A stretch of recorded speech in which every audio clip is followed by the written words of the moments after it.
Hey, it's Bram Duffee in public speaking class today. We're talking about structuring your speech.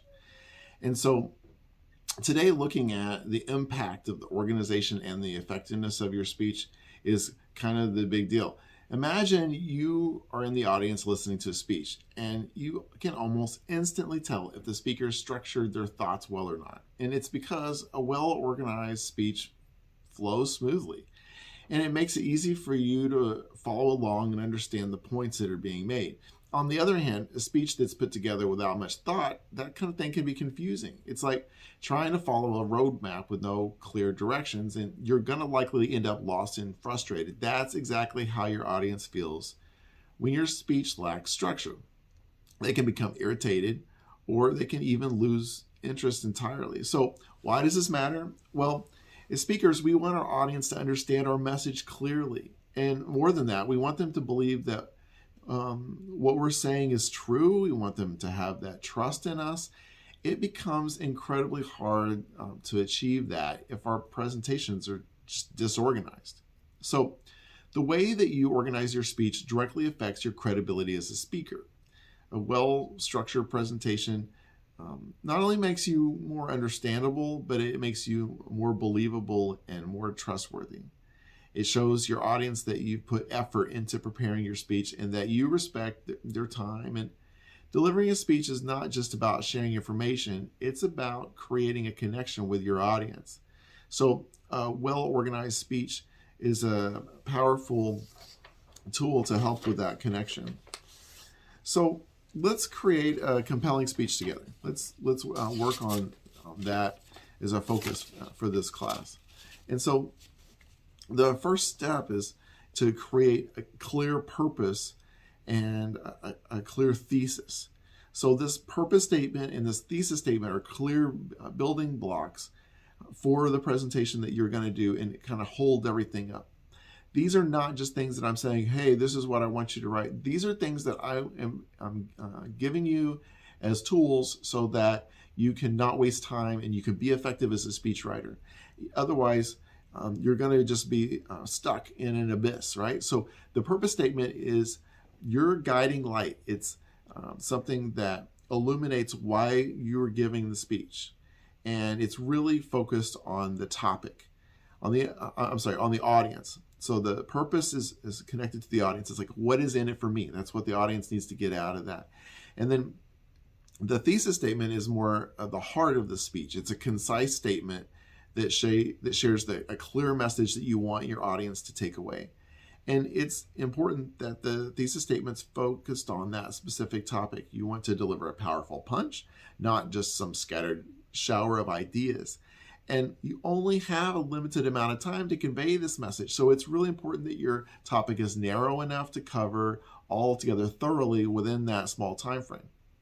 So once you have a polished thesis statement, and remember that's the most important thing you want your audience to get out of that, you can use that as a roadmap to chart out your main points. And so these points are going to be able to hold up your speech. And most times speeches have 2 to 5 main points. I would say most have 3. Any more can overwhelm your audience. Any less can make your speech feel unfocused. So each of these ideas have to be restricted to a single idea. So this is going to ensure that each point is impactful and potent. Okay, so after defining your main points, then you can support them with claims. And this is all steps here, right? So you've done a thesis statement and a purpose statement. And those have helped you be able to define what exactly you're doing with the presentation.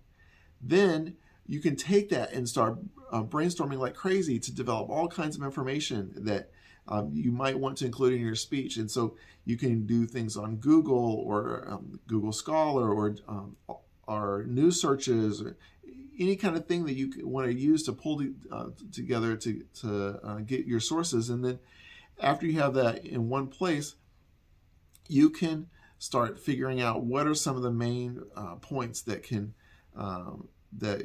be shared. And then those points, it's kind of like putting together a building. You start with this purpose and thesis statement, and then you have the main points, and then after that you can create supporting points later. And each component plays a critical role in ensuring that your speech is this impactful, solid piece of work. So I think that a lot of times people who are beginners at the whole speech game will write a speech or try to do it the night before, and it just doesn't work because it just takes so much more time, because it's like writing a specialized paper, but then that paper has to be rehearsed. And part of the reason that rehearsal is so important is so that all of the parts of the speech can be communicated clearly. And some of the ways to help communicate that is by giving it unity. So when we have unity, that means that if we've decided that we're going to create 3 main points to a speech, all 3 main points should have that connectiveness. So the thesis statement sets the tone, and every point follows should be a variation of that tune that we've set at the very beginning. And they are going to directly support the thesis statement. So the thesis statement might be something like this. Today we're going to talk about blue, red, and green. And so what that does is it shares exactly what's coming at them. So it's very easy to have that thesis statement be just a reflection of the main points of your presentation. So that's why your thesis statement might develop over time. It's very easy for that to happen. Some folks like to start out their presentation by writing a title for their speech. And I suggest that writing the title for the speech should be the very last thing, because some things need to be developed out. And this is one of them. The thesis statement is something that you start with as your main focus, but then can develop. So we want to be able to develop that in a way so that roughly part 1 and part 2 and part 3 of your body of the presentation are going to take about the same amount of time and communicate information with the same weight.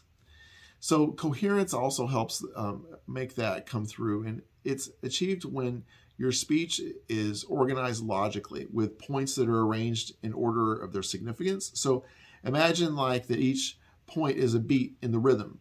Your main point sets up the tempo, and then your supporting points add this depth and add the complexity. So it's like you can mention something, but then after mentioning it, you got to back it up with something, and that's what you're wanting to be able to come through to allow for a well-rounded presentation. And the harmony part is like the part of your presentations where you're giving the appropriate emphasis to the important to the correct things at the correct times. And so if the harmony is kind of off, that balance doesn't feel right. So each point should be allocated the proper time and attention. And we want to avoid going off on tangents, because if we go off on tangents, then it'll put us in a position where we are off balance. So with these kinds of elements, you'll be able to allow the audience to have more understanding about what's going on, to follow what you're talking about. And it's kind of like each main point that you come up with, that you bring forth, is a landmark that you want your audience to appreciate. And so if they don't have the directions, those kinds of transitions would set up your audience to just miss stuff entirely. And that's why things like transitions are so critical. You know, when I deliver a speech, one of the things that I like to do is talk in a way so that I'm able to refer to what I have just talked about and then connect it to what I'm talking about next. And I might say something just as incredibly blunt as, now that we've talked about harmony in your speech, next we're going to talk about coherence. And so what I've done is I've said, now I've done this, and next we're doing that. And what that does is, I know it sounds like overly simple, but it allows your audience to follow you along, to go with you in this. And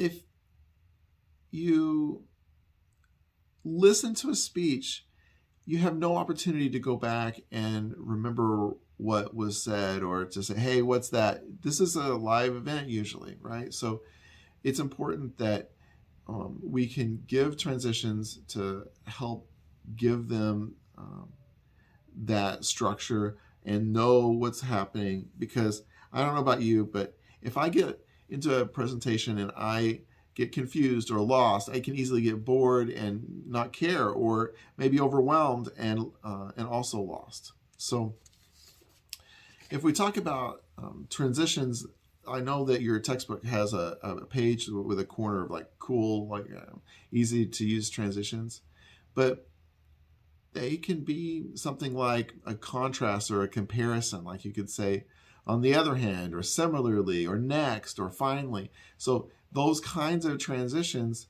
are these navigational tools, and they're directing your audience's attention. I actually like to say that we are thinking about holding our audience's hand and walking them through what we talk about. And so what we might do is we might say something for emphasis, like saying, most importantly, I want you to get, that would really push forward that transition into emphasis. If you say, first, we're going to look at such and such, and then next we will, what that does is it uses time as a transition. You could also use a summary. You could say, let me finish by saying that this is how, and so that kind of thing would really make a difference. And I want to finish by saying that, that's a transition. I want to finish by saying that my favorite transition to do, especially between parts, are that direct comparison, or that direct, now this, was this, then that. So I might go and say something like, now that we've been able to summarize this all together, I'd like to jump into my first main part. And that just provides structure. It lets them know what I'm doing. Or I might say, now that we've talked about green, next we can talk about blue. And I'm just using these as examples of ways that we can make those transitions. So all this to say that you will develop the structure of your speech based on these steps. And these steps are: develop a purpose statement and thesis statement, figure out main points. And after you figure out your main points, you can go back and revise your thesis statement. Make sure all those main points are balanced and they offer similar information with similar weight that allow for unity and also the harmony and coherence that we talked about. All of that can be helped out by transitions. So I wish you the best in working on your presentations, and here it is for transitions today.